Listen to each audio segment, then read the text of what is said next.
Ms. Sylvia Lim.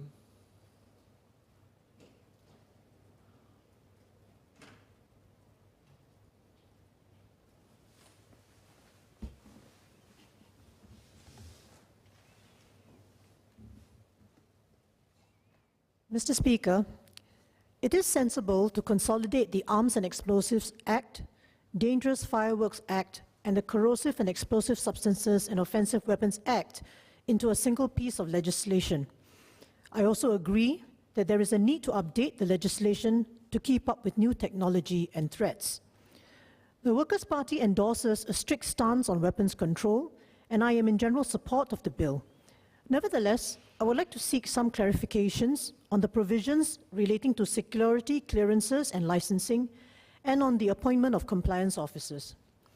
First, on the issuing of licenses. Clause 43 of the bill provides that licenses may be issued to individuals as well as non-individuals, such as corporate entities. For individuals licensed to possess firearms, I believe there was a historical practice where wealthy individuals and/or their security personnel were permitted to carry firearms for protection. This was because they were considered to be at risk of being kidnapped for ransom. Could the ministry clarify whether such considerations still apply today? And if so, how many licenses have been issued to individuals for this purpose of private defense? As for licenses issued to organizations, Clause 43 states that security clearances must first be obtained for all individuals who are responsible executives, as well as at least one close associate of the entity. While it is quite logical that responsible executives such as the CEO, president, or general manager would need security clearances, the additional requirement for the close associate to also have security clearance needs further explanation. A close associate of an entity is defined as a person who either holds 5% of equity or voting rights, or is a person who will be managing the business.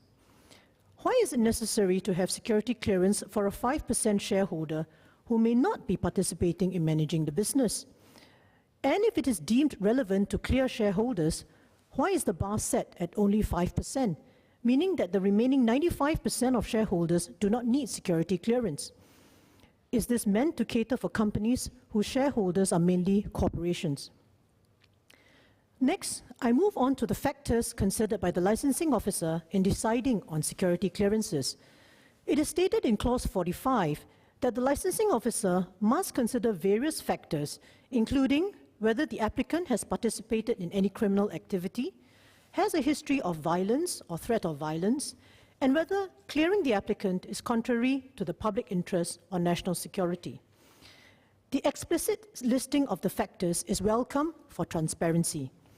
At this juncture, it would be useful for the ministry to clarify whether the licensing officer still has discretion to grant a security clearance to an applicant who fails on one or some criteria. Say, the applicant has an old conviction in the youth court when he was a teenager. Another question on security clearances is how the licensing officer will assess information submitted to him in such applications. Clause 45, subclause 2 provides that to assist the licensing officer, the Commissioner of Police or a law enforcement agency may provide a report to him to help him assess applications for security clearances. Thus, the licensing officer can verify whether the applicant is known to have participated in criminal or violent acts, and so on. In this regard, I believe the ministry expects to receive applications from foreigners, such as those who need short-term licenses for trade fairs. How will the licensing officer verify the background information of foreign applicants? I hope there will be no compromise in ensuring that foreign persons are subject to the same standard of checks as resident applicants. Finally, I have one clarification on the appointment of compliance officers. Clause 80 of the bill provides that the licensing officer can appoint an individual who is not a public officer to be a compliance officer. According to the ministry's press release of 3rd November, the investigation and enforcement of breaches will still be handled by police officers.